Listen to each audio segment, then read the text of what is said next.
The statement also says that only one man, President David O. McKay, speaks for the Church of Jesus Christ of Latter-day Saints on matters of policy.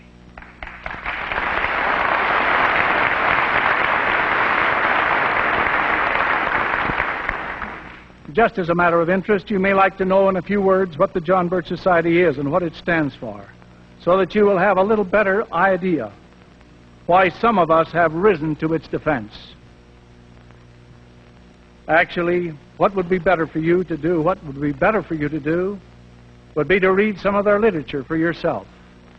Everything the Birch Society publishes is available to member and non-member alike, and their headquarters at Belmont, Massachusetts will be happy to provide this literature, including some other free introductory material.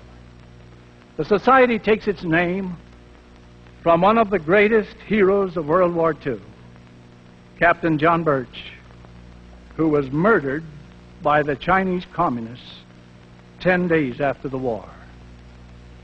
The Society attempts, through an educational and monthly action program, to use every legal and moral means practicable to preserve our inspired Constitution.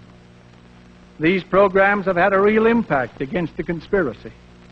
The various programs are purely suggestive, and the members are cautioned never to do anything that goes contrary to their conscience and judgment. The Society is not a political organization. It never endorses a candidate or contributes to candidates. It encourages its members, whether they be Democrats, Republicans, or Independents, to study the issues and candidates in the light of our Constitution and the threats to it, and then govern themselves accordingly. Among other things, the Society is for a balanced budget, for the Monroe Doctrine, for letting the states solve their own problems,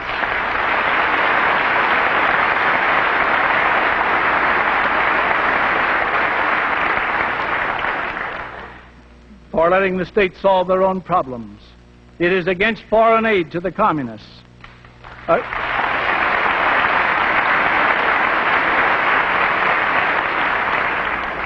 Against the Marxist graduated income tax.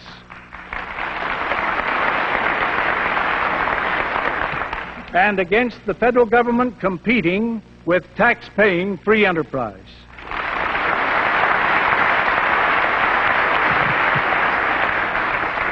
In a sentence, the John Birch Society believes in less centralized government, more personal responsibility, and a better world.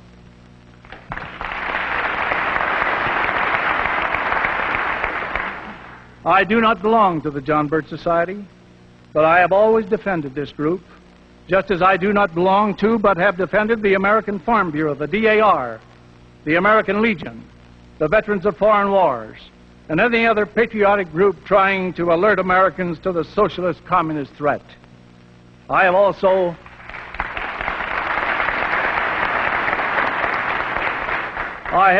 defended J. Edgar Hoover and the FBI.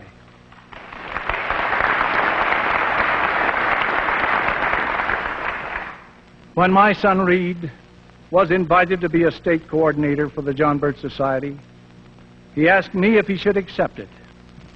I had read the Blue Book and other basic materials of the Society. I had met Mr. Welch and other leaders and members. I had read Mr. Welch's famous letter, which has since been published in book form entitled The Politician. I knew Reed would be enrolling in an unpopular cause. I also knew he would receive a certain amount of vilification if he took this job. Nevertheless, I told him to go ahead if he thought this was a most effective way to defend the Constitution and fight the socialist communist menace.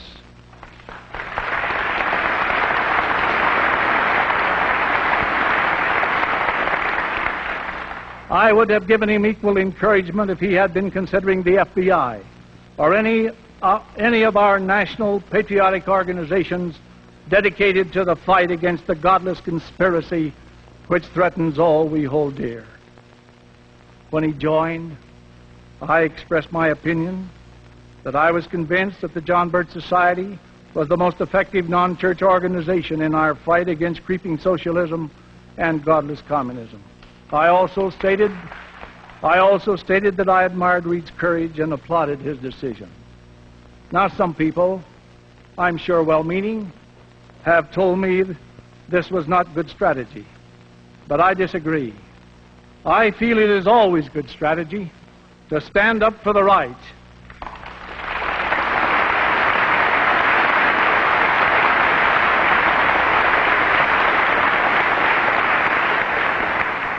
To stand up for the right, even when it is unpopular. Perhaps I should say especially when it is unpopular. I had to make this same decision all over again when President David O. McKay received an invitation from former Congressman John Rousseau asking that I be authorized to give a patriotic speech at a testimonial dinner for Robert Welch. President McKay, after careful consideration, told me I should take the talk and that I had his permission and blessing. And so the invitation was accepted. This talk was given at the Hollywood Palladium, September 23rd, 1963. Nearly 2,000 heard my talk that night, and 4,000 Kiwanians heard a similar message the following day when I spoke at their annual convention. Both talks dealt with the preservation of the Constitution and the need to resist the communist threat. At the Welch testimonial dinner, I commended the John Birch Society and encouraged them to protect the principles of liberty throughout the land. Of course, as all of you know, this talk brought an immediate outcry from some liberal elements in Washington. These voices said that I, as a church official, had no business speaking at the Robert Welch dinner. They said it was making me controversial. Patrick Henry and the Founding Fathers were also controversial.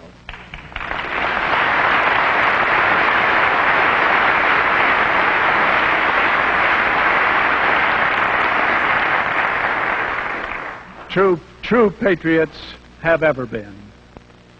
Perhaps they did not realize that I had filled this assignment with the full approval of President McKay. And perhaps they did not realize that President David O. McKay has not hesitated to speak out for freedom, even if some people have considered such patriotism as controversial. And neither will I hesitate. The fight to save the Constitution is not mere controversy, nor the fight against communism. In fact, it is a war with the devil, Christ versus Antichrist.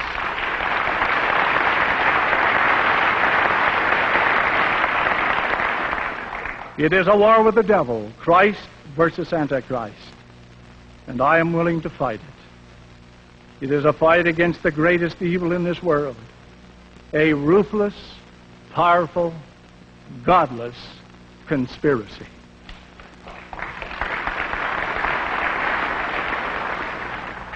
J. Edgar Hoover has warned that the Cold War is a real war and that the threat is increasing. I agree. And unfortunately, we're losing the war. I think it is time for every patriotic American to join with neighbors to study the Constitution and the conspiracy. Subscribe to several good patriotic magazines, such as American Opinion. Buy a few basic books, such as Masters of Deceit, A Study of Communism by J. Edgar Hoover, The Naked Communist by Cleon Skousen, recommended by President David O. McKay in the General Conference of the Church, October 1959. Read You Can Trust the Communist by Fred Swartz, and so on. And then prepare to do some independent thinking. And remember that the organized who have a plan and are dedicated, though they be few, will always defeat the many who are not organized and who lack plans and dedication. The communists know this and have proven it. Isn't it about time that most Americans realized it too?